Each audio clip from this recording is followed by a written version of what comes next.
Hello welcome जय हिंद प्यारे दोस्तों फॉर्मेटिव स्टडी में आपका स्वागत है। आज इस वीडियो लेक्चर में हम पढ़ेंगे मोस्ट इंपॉर्टेंट क्वेश्चन। ठीक है, ये पार्ट 6 है। ठीक है, और ये क्वेश्चन जो हम करवा रहे हैं आपके, ये सीरीज से क्वेश्चन है। ये ऐसे नहीं है कि हम अपने आप से लेकर आ रहे हैं। ठीक है, ये सीरीज के ही क्वेश्चन हैं।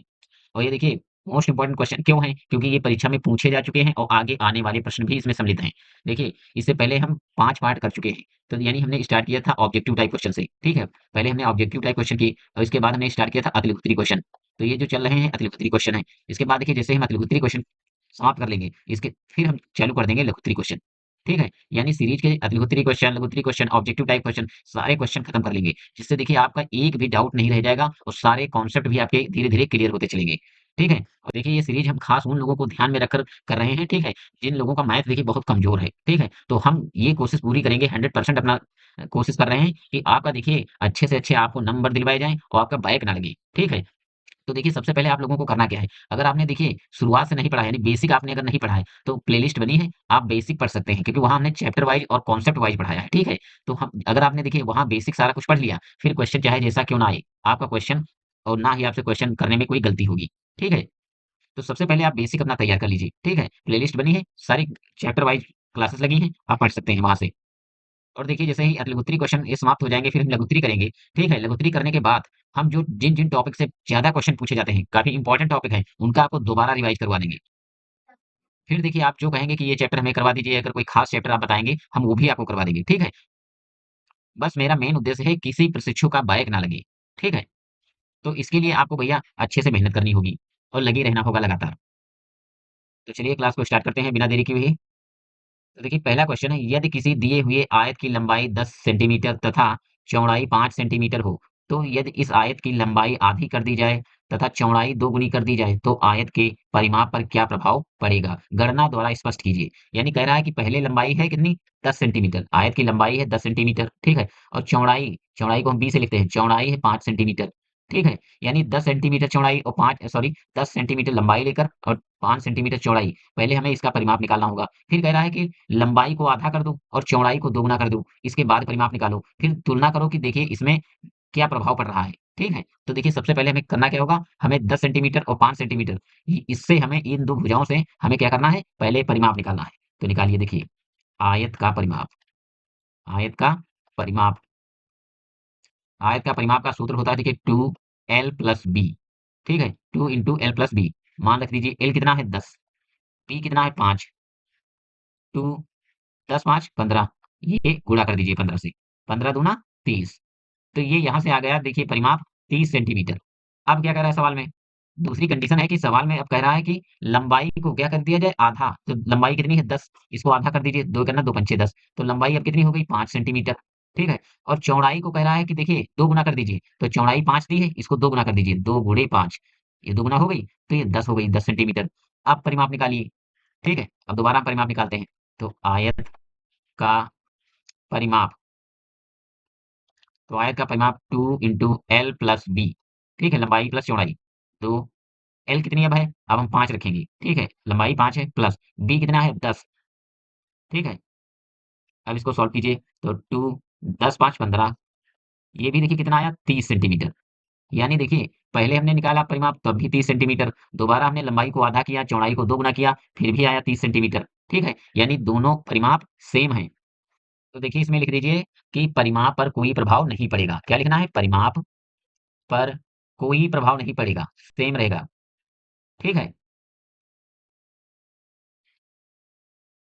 कोई परिमाप सॉरी परिमाप पर कोई प्रभाव नहीं पड़ेगा, क्योंकि देखिए वहाँ पर 30 है और दोबारा हमने निकाला वो भी 30 है, ठीक है? चलिए अब अगला सवाल देखते हैं। दूसरा सवाल है, रोमन संख्या L किस प्राकृतिक संख्या को प्रदर्शित करता है? तो देखिए जब हम रोमन संख्या वाला चैप्टर पढ़ा रहे थे, तो हमने वहाँ आपको बताया है 1 से 1000 तक कैसे गिनतियाँ लिखी जाती हैं रोमन अंक में, ठीक है? बहुत ही आसान तरीका, उसमें कोई भी रटने की ज़रूरत नहीं पड़ी, ठीक है? तो देखिए यहाँ से क्वेश्चन पूछा ज़रूर जाता है। देखिए तो हमने बताया था कि देखिए पहले थोड़ा बेसिक समझ लीजिए, I, V, X, L, C, T, M। तो I को कहते हैं 1, V को कहते हैं 5 और X को कहते हैं क्या? 10 और L को कहते हैं देखिए 50, ठीक है? C को लिखते हैं हम क्या? प 100, C को क्या करते हैं? यानी देखिए C को हम 100 लिखते हैं, ठीक है? रोमन में 100 को क्या लिखते हैं? C। और देखिए 500 को हम रोमन में डी लिखते हैं, ठीक है, और एम 1000, ठीक है। ये आपको इतनी याद रखना है, इन्हीं से सारी संख्याएं आप लिख सकते हैं, ठीक है। तो अब सवाल क्या था कि एल को किस संख्या से प्रदर्शित करते हैं, तो एल को हम देखिए 50 से प्रदर्शित करते हैं, ये आपका आंसर है, ठीक है। चलिए अब अगला सवाल देखते हैं। अगला सवाल है संख्याओं 13, 39, 273 का मासा ज्ञात कीजिए, ठीक है। तो जैसे इसमें कोई विधि का नाम नहीं लिखा है कि भाग विधि से लगाइए या अभाज्य गुणनखंड से मासा ज्ञात कीजिए। तो जब कुछ ये दिया ना हो सवाल में, डायरेक्ट दिया हो कि मासा निकालिए, तो आप कोई भी विधि लगा सकते हैं, ठीक है। तो हम इसको देखिए भाग विधि से सॉल्व करते हैं। तो ठीक, देखिए 13 से इसको डिवाइड करिए, 39 को, 13 39, ये पूरा कट गया, ठीक है। अब ये जब 13 से पूरा कट गया है तो देखिए अब 273 को भी 13 से भाग कीजिए, 273, 13 दूना 26, 13 दूना 26, एक और ये 13, 13 करना 13, यानी लास्ट में जिस संख्या से कटेगा वही होगा मासा। तो लास्ट में देखिए किससे कट रहा है, 13 से, तो मासा कितना हो जाएगा, मासा हो जाएगा आपका 13। ये है आपका आंसर, ठीक है। आप अगर चाहें तो आप अभाज्य गुणनखंड विधि से भी लगा सकते हैं, ठीक है, क्योंकि इसमें नाम तो लिखा नहीं है कि किस विधि का प्रयोग करना है। चलिए अब अगला सवाल देखते हैं। अगला सवाल है देखिए, अगला सवाल है 1/2, 1/2, 1/3 और 3/4, ठीक है। सबसे बड़ी भिन्न कौन सी है, इसमें पता करना है कि बड़ी भिन्न। तो जब भी भिन्न वाले सवाल दिया हो, ठीक है, और कहे कि बड़ी और छोटी भिन्न निकालिए, तो बस आप यही कोशिश कीजिए कि हर बराबर करिए, ठीक है। ठीक, तो हर कैसे बराबर होते हैं, तो ये तरीका देखिए, ये पहले आप सीख लीजिए हर कैसे बराबर करेंगे। तो देखिए यहाँ है 2, यहाँ है 3, यहाँ है 4, तो पहले 2, 3, 4 का एलसीएम लीजिए, 2, 3 और 4, इसका जब आप लासा लेंगे यानी एलसीएम लेंगे तो आएगा 12, ठीक है। यानी हमें हर 12 बनाना है, कितना बनाना है, 12। तो देखिए कैसे बनाएंगे, यहाँ देखिए 1/2 लिखा है, तो हमें हर को 12 बनाना है, यानी 12 इसको किस प्रकार बनाया जा सकता है, यानी अगर इसको हम 6 से गुणा कर दें तो देखिए 12 हो जाएगा, 6 दूनी 12। तो देखिए नियम कहता है कि अगर आपने हर में 6 से गुणा किया है तो अंश में भी करना पड़ेगा, तो ऊपर भी कर दीजिए, तो ये हो जाएगा 6/12। देखिए अगला है 1/3, इसको 12 कैसे बनाएंगे, तो इसको हम 4 से गुणा कर देंगे, ऊपर भी 4 से गुणा कर देंगे, तो ये हो जाएगा 4/12, ठीक है। अगला है देखिए 3/4, इसको कैसे 12 बनाएंगे, तो इसको करिए 3 से गुणा, ऊपर भी कर दीजिए 3 से गुणा, तो 3 त्रिका 9 और 4 तिया 12। अब देखिए हर बराबर हो गई, और जब हर बराबर हो जाए तो जिसका अंश बड़ा होता है वो भिन्न बड़ी होती है। तो देखिए इसमें अंश किसका सबसे बड़ा है, तो अंश देखिए ये वाला सबसे बड़ा है 9, ठीक है। तो ये कौन सी भिन्न है, 3/4, तो बड़ी भिन्न कौन सी होगी, बड़ी भिन्न आएगी 3/4। अगर इसी सवाल में कह देता कि छोटी भिन्न बताइए, तो देखिए इसमें अंश किसका सबसे छोटा है, तो देखिए 4/12, यानी 4 ये अंश सबसे छोटा है, तो 1/3 ये छोटी भिन्न कौन सी है, यानी छोटी है 1/3। हमने दोनों चीजें आपको बता दी, ठीक है। चाहे सवाल में कोई भी चेंज करे, आप अच्छे से कर लेंगे। चलिए अब अगला सवाल देखते हैं। अगला सवाल है एक संख्या के गुणनखंड 8 और 3 है, ठीक है, उसके अभाज्य गुणनखंड बताइए। यानी कोई संख्या है जिसके गुणनखंड है 8 और 3, तो इनके कह रहा है कि अभाज्य गुणनखंड। तो पहले हमें पता चलना चाहिए कि अभाज्य संख्याएं होती क्या हैं, तभी तो हम अभाज्य गुणनखंड कर पाएंगे। तो अभाज्य संख्याएं वे होती हैं जिनके केवल दो फैक्टर होते हैं, यानी जिनके केवल दो गुणनखंड होते हैं। देखिए 2, 3, 5, 7, 11, 13, इसी प्रकार आगे चलती चली जाएंगी। यानी ये वे संख्याएं हैं जो केवल दो संख्याओं से डिवाइड होंगी, जैसे या तो ये एक से डिवाइड होंगी या तो ये खुद से, यानी स्वयं से। किससे, स्वयं से। इसी प्रकार देखिए कोई भी संख्या इसमें ले लीजिए, या देखिए ये 7 है, ये तो एक से डिवाइड होगी या तो खुद से डिवाइड होगी, यानी इसके अलावा ये किसी से डिवाइड नहीं होती है, ठीक। तो ये तो अभाज्य संख्याएं हुई, 2, 3, 5, 7, 11, 13, ठीक इसी प्रकार और आगे चलती चली जाएंगी। तो कह रहा है कि अभाज्य गुणनखंड में व्यक्त कीजिए। तो देखिए 8 को इस प्रकार तोड़िए कि अभाज्य संख्याओं में हमें तोड़ना है। तो देखिए 2 × 2 × 2, ये हो गया अभाज्य गुणनखंड, 2, 2, 2, ठीक है। 3 को, तो 3 वैसे ही अभाज्य संख्या है तो केवल 3 ही रहेगा। ये आपका आंसर हो जाएगा, ठीक है। इसी प्रकार अगर सवाल दूसरा पूछ ले, कहे कि 12 के अभाज्य गुणनखंड लिखिए, तो 12 के देखिए, 12 के लिखेंगे 2 × 2 × 3, 2 दूनी 4 तिया 12, ये हो गए 12 के अभाज्य गुणनखंड। इसी प्रकार आपको 18 के निकालने हैं, अपने आप ये करिएगा, ठीक है। अभाज्य गुणनखंड मतलब ये जो अभाज्य संख्याएं हैं उन्हीं के गुणनखंड में तोड़ना है संख्या को। चलिए अब अगला सवाल देखते हैं। अगला सवाल है, वह छोटी से छोटी संख्या बताइए जो 20, 25, 30, 40 से पूर्णतः विभाज्य हो। जब भी इस प्रकार का सवाल दिया हो, कहे छोटी से छोटी संख्या, तो सोच लीजिए लासा निकालना है। क्या निकालना है? लासा। अगर सवाल में कहते बड़ी से बड़ी संख्या यानी बड़ी से बड़ी संख्या, तो आपको क्या निकालना है? मासा निकालना। ठीक है? यानी छोटी से छोटी संख्या जैसे कहे तो समझ लीजिए लासा लेना है, बड़ी से बड़ी संख्या कहे तो मासा निकालना है। तो देखिए क्या करेंगे, हम इसका लासा निकालेंगे। तो देखिए 20, 25 और 30, 40, इसका निकालिए आप लासा।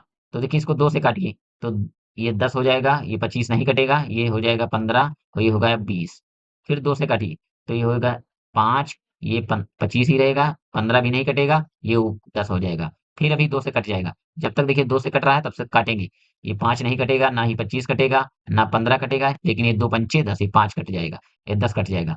अब देखिए 3 से काटिए, तो 5 नहीं कटेगा, ना 25 कटेगा, ये कट जाएगा, 3 पचे 15, तो यहाँ पर 5 और यहाँ पर भी 5। चलिए अब आगे देखिए। अब देखिए इसको हम 5 से काटेंगे, तो देखिए 5 गन्ना 5, पचहम 25, 5 गन्ना 5, 5 गन्ना 5। फिर दोबारा आप 5 से काटिए, तो 1, 1, 1 ये पूरा कट गया। ठीक है? अब देखिए इसका लासा कितना हुआ? तो चलिए समझते हैं। ठीक है? यानी 2 गुणे 2 गुणे 2, 3 बार 2 है, गुणे 3 गुणे 5 गुणे 5। ठीक है? यानी इसका एलसीएम निकालिए आप। गुणा कीजिए, 2 दूनी 4, 4 दूनी 8, 8 त्रिक 24, 24 पंचे 120 और 120 को 5 से गुणा करेंगे तो ये हो जाएगा 600। एलसीएम कितना आया? 600। यानी वो वह संख्या है, ठीक है? 600 वो संख्या है जो 20 से भी कट जाएगी, 25 से भी कट जाएगी, 30 से भी कट जाएगी और 40 से भी कट जाएगी। ठीक है? आप काट कर देख सकते हैं। तो ये है आपका आंसर। ठीक है? चलिए अब अगला सवाल देखते हैं। अगला सवाल है एक्स, ठीक है, Y minus Z plus Y, Z minus X plus Z, X minus Y को सरल कीजिए। ये बीजगणित का सवाल है, इससे एक सवाल आपका जरूर आएगा। ठीक है? देखिए यहाँ पर आपको देखिए ब्रैकेट के अंदर गुणा करना है। देखिए एक्स को ये वाई से गुणा करेंगे तो ये हो जाएगा एक्स वाई। ठीक है? और एक्स जाएगा इससे गुणा करेगा। ठीक है? तो ये माइनस है तो पहले माइनस लगाइए, और ये हो जाएगा जेड एक्स। जेड एक्स हो गया प्लस, अब ये y जाएगा इससे गुणा होगा, तो y जेड। ठीक है?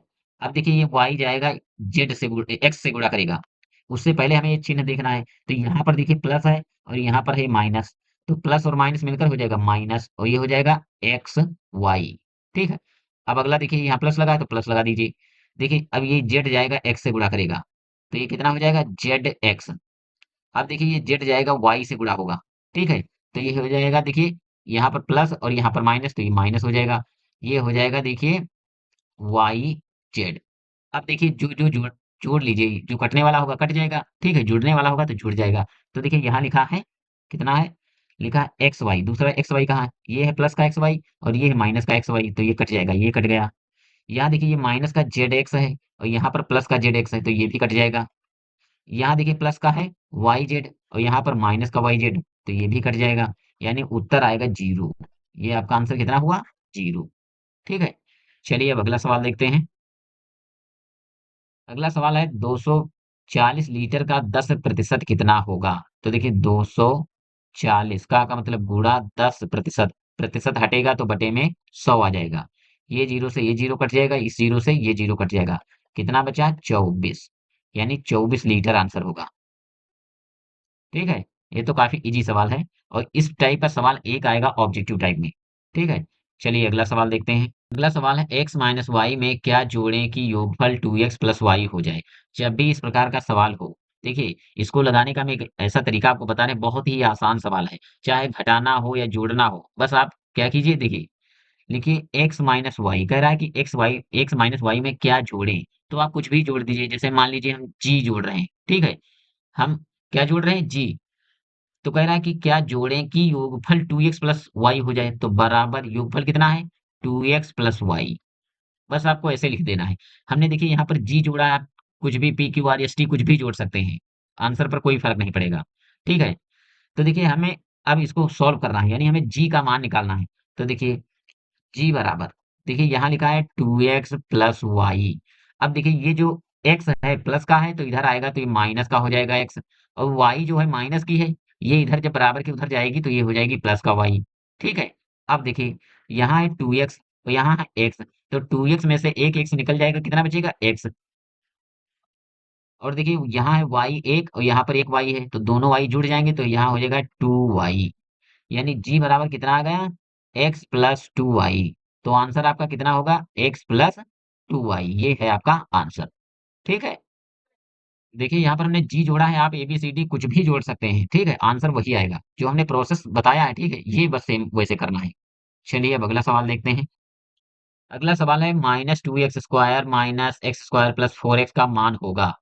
तो देखिए -2x², इस माइनस से ब्रैकेट खोलिए तो -x² हो जाएगा, और ये माइनस जाएगा इस प्लस से गुणा करेगा तो ये माइनस हो जाएगा, यानी माइनस प्लस माइनस होता है, और ये हो जाएगा 4x। सॉल्व कीजिए। देखिए यहाँ लिखा है -2x² और यहाँ x²। सजाती पद जुड़ते और घटते हैं, ठीक है, विजाती पद नहीं जुड़ते हैं। देखिए हम 2x² और x² को जोड़ लेंगे, क्यों, क्योंकि ये भी माइनस का है और ये भी माइनस का है, तो ये माइनस का हो जाएगा 4x²। क्यों हुआ, हमने माइनस क्यों लिया, कि देखिए जब हम जोड़ते हैं, ठीक है, और दोनों माइनस के हैं तो जोड़ लेंगे लेकिन चिन्ह माइनस का ही लेंगे। अब देखिए बचा कितना, -4x। हमने 4x को क्यों नहीं कुछ किया, क्योंकि देखिए ये विजातीय पद है, क्योंकि यहाँ x वाला कोई दूसरा अगर पद होता तो उसके साथ जुड़ जाता, लेकिन x वाला कोई है नहीं, लेकिन यहाँ पर क्या है, ये दोनों x² वाले हैं। ठीक है, तो आपका यही आंसर होगा बस। ये जब हमने बीजगणित पढ़ाई है तो वहां पर सारा कुछ सजातीय और विजातीय पद को कैसे जोड़ा जाता है सब बता चुके हैं। अगला सवाल है 0.085 को प्रतिशत में बदलिए। तो देखिए 0.085, पहले देखिए इसको सॉल्व कीजिए। ये दशमलव हटेगा तो बटे में देखिए दशमलव हटाइए, एक लिखिए और इसके बाद दशमलव के बाद जितने अंक हों उतने जीरो लगा दीजिए। 3 अंक है, 3 जीरो लगा दीजिए। तो यानी ये कितना हो जाएगा, 85/1000। और इससे पहले हम आपको बता चुके हैं, जब भी भिन्न में दिया हो, अगर भिन्न को प्रतिशत में चेंज करना है तो 100 से गुणा करना है। देखिए ये भिन्न बन गया है, अंश बटे हर में लिखा है, तो इसको देखिए प्रतिशत में चेंज करना है तो 100 से गुणा कीजिए। 100 से कर दिया हमने गुणा, तो देखिए ये दो जीरो से ये दो जीरो कट जाएंगे, बचेगा कितना, यानी जब 10 से भाग करेंगे तो ये हो जाएगा 8.5। ठीक है, 8.5%, ये होगा आपका आंसर। ठीक है, चलिए अब अगला सवाल देखते हैं। अगला सवाल है 3 अंकों की सबसे छोटी प्राकृतिक संख्या लिखिए। 3 अंकों की सबसे छोटी प्राकृतिक संख्या 100 होती है। ठीक है, अगर कहें बड़ी संख्या, 3 अंकों की बड़ी संख्या, तो ये होती है 999। ठीक है, तो इसका आंसर कौन होगा, ये 100। ठीक है, चलिए अब अगला सवाल देखते हैं। 14 नंबर सवाल है 35 सेंटीमीटर व्यास वाले वृत्त का परिमाप ज्ञात कीजिए। क्या दिया कि 35 सेंटीमीटर व्यास, यानी व्यास बराबर दिया है 35 सेंटीमीटर। ठीक है, क्या कह रहा है, वृत्त का परिमाप, तो पहले वृत्त का परिमाप का सूत्र बताइए। यानी वृत्त का परिमाप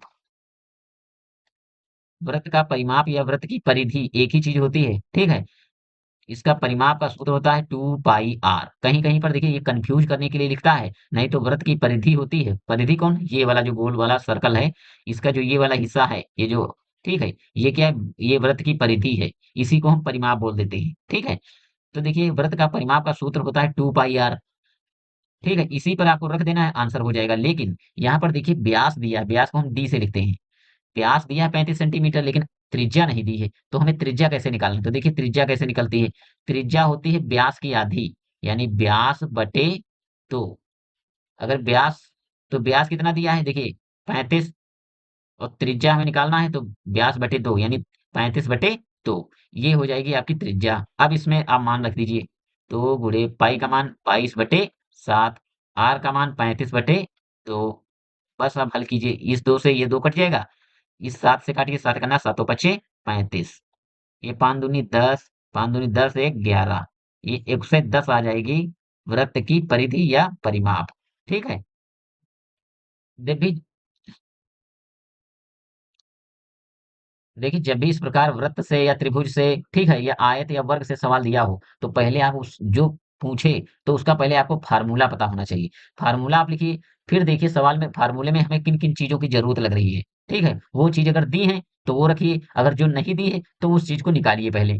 ठीक है, चलिए अब अगला सवाल देखते हैं। अगला सवाल है 2x - 5 की अनुवर्ती संख्या लिखिए। देखिए अनुवर्ती संख्या और पूर्ववर्ती संख्या क्या होती है? पूर्ववर्ती संख्या वह होती है, देखिए जो पहले होती है, जैसे कहा जाए कि 99 की पूर्ववर्ती संख्या, तो -1 कर दीजिए यानी 98, ठीक है। अगर कहे कि 99 की अनुवर्ती संख्या, तो 1 जोड़ दीजिए, 1 जोड़ देंगे तो ये हो जाएगा 100, ठीक है। पूर्ववर्ती कहे तो 1 घटाना है, और अनुवर्ती कहे, क्या कहे, अनुवर्ती, तो 1 जोड़ना होता है। तो क्या करना होता है, 1 जोड़ना होता है। तो इसी में आपको यही करना है। देखिए 2x माइनस 5 की अनुवर्ती संख्या लिखिए। तो देखिए 2x माइनस 5 अनुवर्ती है ना, तो 1 जोड़ दीजिए, 1 हमने जोड़ दिया। अब हल कीजिए, तो ये हो जाएगा 2x माइनस का 5 है और प्लस का 1 है, 5 में से 1 निकल जाएगा तो ये माइनस का 4 बचेगा। ये होगा आपका आंसर।